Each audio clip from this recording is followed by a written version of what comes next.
ముఖ్యమంత్రి చంద్రబాబు నాయుడు వస్తున్నారు. ఇప్పుడు ఆ దృశ్యాలు మనం చూడవచ్చు. పూర్తి చంద్రబాబు నాయుడు తన కాన్వాయ్తో ప్రజాభవన్ లోపలికి వెళ్తున్నారు. చంద్రబాబు నాయుడుతో పాటు ఏపీ రాష్ట్రానికి సంబంధించిన మంత్రులు అధికారులు అందరూ కూడా కాన్వాయ్తో పాటు చంద్రబాబు వెంట ప్రజాభవన్కి వెళ్తున్నారు. ఇప్పటికే ప్రజాభవన్లో ముఖ్యంగా ఎక్కువగా వివాదం నెలకొంది. దానిపైనే వాదనలు ఉన్నాయి. ఎందుకంటే అవన్నీ కూడా కోట్ల విలువైన ఆస్తులు ఆయా రాష్ట్రాలకు కీలకంగా ప్రయోజనాలకు సంబంధించిన అంశాలు కాబట్టి వాటిపైన ఎక్కువగా అంటే 29 కార్పొరేషన్లకు సంబంధించి వివాదాలు ఉన్నాయి. ఇటు ఆర్టీసీ కానీ, అదేవిధంగా ఎస్ఎఫ్సి కానీ, అదేవిధంగా ఇంకా కార్మిక సంక్షేమ నిధి, వీటన్నిటికి సంబంధించి కూడా ఉన్నాయి.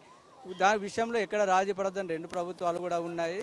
అయితే ఈ ప్రత్యేకంగా విభజన అంశాలపైనే చర్చించేందుకు ప్రత్యేకంగా ముఖ్యమంత్రులు సమావేశం కావడం మాత్రం ఇదే మొదటిసారి. ఒక ఉన్నత స్థాయి సమావేశం కాబట్టి ఒక కీలక నిర్ణయాలు తీసుకునే స్థాయిలో ఉన్నటువంటి అధికారులు, మంత్రులు అందరూ కూర్చుంటున్నారు కాబట్టి ఒక స్పష్టత వచ్చే అవకాశం ఉందని రెండు రాష్ట్రాలు కూడా ఆశాభావంతో వ్యక్తం చేస్తూ ఎదురు చూస్తున్నాయి. చంద్రబాబు చొరవ చూపడం, దానికి రేవంత్ రెడ్డి కూడా సానుకూలంగా స్పందించడం, పూర్తి స్థాయి ఎజెండాతో సిద్ధమయ్యారు. వాటికి సంబంధించిన అధికారులు కూడా గణాంకాలు, న్యాయపరమైన చిక్కులు, ఇప్పటివరకు సమావేశాల్లో ఏం జరిగింది, ఎందుకు ఏ అంశాలపైన చిక్కుముడి ఉందనే అంశాలపైన కూడా ఒక స్పష్టతతో ఉన్నారు. అదేవిధంగా 10వ షెడ్యూల్కి సంబంధించిన 30 సంస్థల సేవలపైన కూడా ఒక స్పష్టత ఉంది. విద్యుత్ బకాయిలు అనేది చిన్న అంశంగానే భావిస్తున్నప్పటికీ చాలా పెద్ద సమస్యగానే ఇన్వాల్వ్గా ఉంది.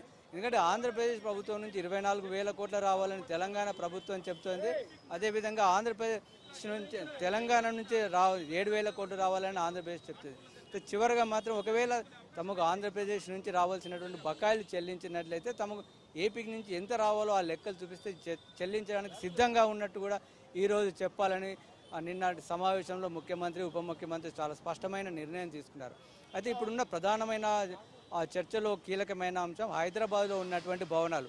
ఇప్పుడు ఉమ్మడి రాజధానిగా హైదరాబాద్ లేదు కాబట్టి చట్టపరంగా హైదరాబాద్ పూర్తి స్థాయిలో కేవలం తెలంగాణకు మాత్రమే రాజధాని కాబట్టి ఇక్కడ ఇన్నాళ్ళు ఆంధ్రప్రదేశ్లో పరిధిలో ఉన్నటువంటి భవనాలలో ముఖ్యంగా 3 భవనాలు లేక్ వ్యూ గెస్ట్ హౌస్, అదేవిధంగా హెరిటేజ్ భవన్, అదేవిధంగా ఇప్పుడు ఏపీ సిఐడి కార్యాలయం ఉన్నట్టు ఆ భవనాలు 3 కూడా హైదరాబాద్లో కీలకమైన స్థానాల్లో ఉన్నాయి. కొన్ని వేల కోట్ల రూపాయల ఆస్తుల విలువ వాటి కూడా ఆ 3ంటిని ఏపీ ప్రభుత్వం కోరుకుంటుంది. అయితే ఇన్నాళ్ళు మాత్రం తెలంగాణ ప్రభుత్వం ఒక స్పష్టమైన వైఖరితో ఉంది.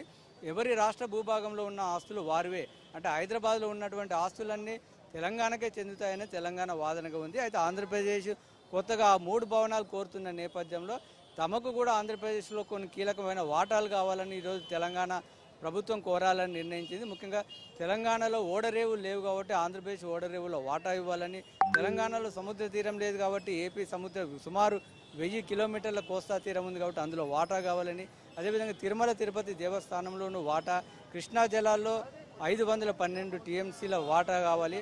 అదేవిధంగా ఏపీ రాష్ట్ర విభజన జరిగినప్పుడు 7 మండలాలను కలుపుకున్నారు కాబట్టి అవి తిరిగి ఇచ్చేయాలనే వాదన కూడా ఈరోజు తెలంగాణ ప్రభుత్వం తీసుకొని వచ్చింది.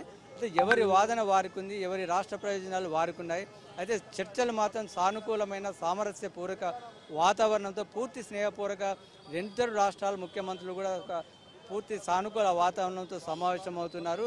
2 ముఖ్యమంత్రులకు కూడా ఒకరిపైన ఒకరికి స్పష్టత ఉంది, పూర్తి అవగాహన ఉంది కాబట్టి ఈ అంశాలపైన భేషజాలు లేకుండా చర్చలు జరుపుతామని 2 ముఖ్యమంత్రులు కూడా పూర్తి ఆశాభావంతో ఉన్నారు. కాబట్టి దీనికైనా ఒక స్పష్టమైన నిర్ణయాలు తీసుకొని, అయితే ఈరోజే పూర్తి స్థాయిలో నిర్ణయాలు తీసుకుంటారా లేదా అనేది